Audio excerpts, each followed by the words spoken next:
Leaky गट यानी कि आंतों से इखराज का मसला। ये एक ऐसी हालत है जिसमें आंतों की अंदरूनी दीवार कमज़ोर हो जाती है और इसमें छोटे छोटे सुराख पड़ जाते हैं या क्रैक्स बन जाते हैं। इनकी वजह से गैर ज़रूरी या नुकसानदेह अज्जा जैसे कि टॉक्सिन्स, गैर हज़म शुदा खुराक और बैक्टीरिया खून में शामिल हो सकते हैं जो जिस्म में मुख्तलिफ मसाइल पैदा कर सकते हैं। लीकी गट की कई वजूहात हो सकती हैं जिनमें गलत खुराक, जंक फूड का इस्तेमाल, प्रोसेस्ड फूड का इस्तेमाल, ज़्यादा चीनी का इस्तेमाल, गैर सेहत बख्श चिकनाई का इस्तेमाल, तो ये चीज़ें हाजमे को नुकसान पहुंचा सकती हैं। फिर ज़्यादा तनाव यानी कि स्ट्रेस, डिप्रेशन हाजमे के मसाइल को बढ़ा सकता है और आंतों की सेहत को मुतासिर कर सकता है। दवाइयों का ज़्यादा इस्तेमाल, एंटीबायोटिक्स का ज़्यादा इस्तेमाल, पेन किलर्स का ज़्यादा इस्तेमाल, ये बैक्टीरिया के तवाज़ुन को बिगाड़ सकते हैं। वो बैक्टीरिया जो हेल्दी बैक्टीरिया होते हैं, गट बैक्टीरिया, उनके तवाज़ुन को बिगाड़ सकती हैं जिसकी वजह से फिर नॉन हेल्दी बैक्टीरिया को ग्रो करने का मौका मिल जाता है और डिफरेंट तरह की बीमारियां सामने आती हैं।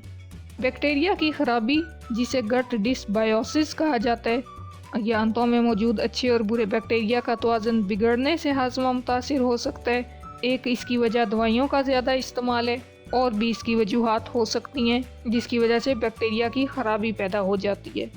बाज़ अफराद को ग्लूटेन, डेयरी या नट्स दीगर खानों से एलर्जी होती है जो आंतों में सोजिश पैदा कर सकती है।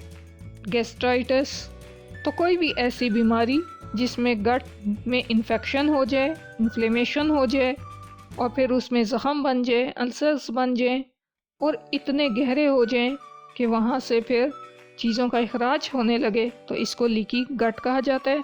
और इसके पीछे खुराक का अमल दखल हो सकता है, स्ट्रेस का हो सकता है, मेडिसिन्स का हो सकता है या एलर्जीज़ वगैरह हो सकती हैं। अगर हम अलामात की बात करें, कौन सी ऐसी अलामात हैं जो लीकी गट की निशानदही कर सकती हैं, तो इसके अंदर पेट में दर्द, गैस या कब्ज़, बदहज़मी, हर वक्त थकावट महसूस करना, सुस्ती रहना, जिल्द के मसाइल जैसे एक्जिमा, एक्नी या स्किन एलर्जी, मुदाफ़ती निज़ाम की कमज़ोरी, बार बार बीमार होना, ब्रेन फोग, जहनी धुंधलापन, यादाश्त की कमज़ोरी, जोड़ों का दर्द और सोजिश, तो इस तरह की अलामात इसमें शामिल होती हैं। क्योंकि गट के अंदर मसला है तो डाइजेस्टिव सिस्टम डिस्टर्ब होगा।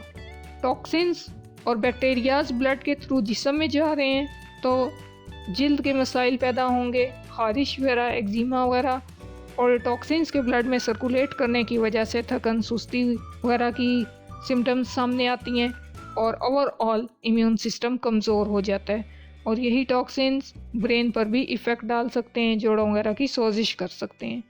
अब लीकी गट का इलाज क्या है, इससे बचा कैसे जा सकता है? तो तर्ज़ ज़िंदगी को बेहतर बनाना इसका इलाज है। सेहत बख्श खुराक, कुदरती, ताज़ा, फाइबर से भरपूर ग़िज़ाएँ खाएँ। प्रोबायोटिक्स और प्रीबायोटिक्स दही में पाए जाते हैं, फाइबर वाले खानों में पाए जाते हैं। ये आंतों के अच्छे बैक्टीरिया को बढ़ाने में मदद देते हैं। इनका इस्तेमाल अपनी ग़िज़ा में करें। प्रोबायोटिक्स और प्रीबायोटिक्स क्या होते हैं, इसके ऊपर वीडियो चैनल पर मौजूद है। स्ट्रेस कम करें, वर्जिश करें, गहरी सांसें लेने की मशक़ें करें। ये चीज़ें मददगार साबित हो सकती हैं। स्ट्रेस से दूर रहने की कोशिश करें। दवाइयों से परहेज़ करें। सेल्फ मेडिकेशन का रुझान आजकल बहुत ज़्यादा हो गया है जिसकी वजह से गट बैक्टीरिया डिस्टर्ब हो जाते हैं एंटीबायोटिक्स के इस्तेमाल से, पेन किलर के इस्तेमाल से। तो ये अदवायात और दीगर अदवायात लेने से, बिलावजह अदवायात लेने से गुरेज करें। अगर आपको किसी फूड से एलर्जी है, ग्लूटेन से एलर्जी है, डेयरी से एलर्जी है, नट से एलर्जी है, किसी भी चीज़ से अगर हसासियत है तो इन अशिया का इस्तेमाल महदूद करें। हाजमे को बेहतर बनाएं, ज़्यादा पानी पिएं, हाजमे के लिए फ़ायदेमंद ग़िज़ाएँ इस्तेमाल करें, सब्ज़ियाँ और फल खाएं। तो लीकी गट एक क्रॉनिक डिजीज़ है, एक संजीदा मसला है मगर काबिल इलाज मसला है।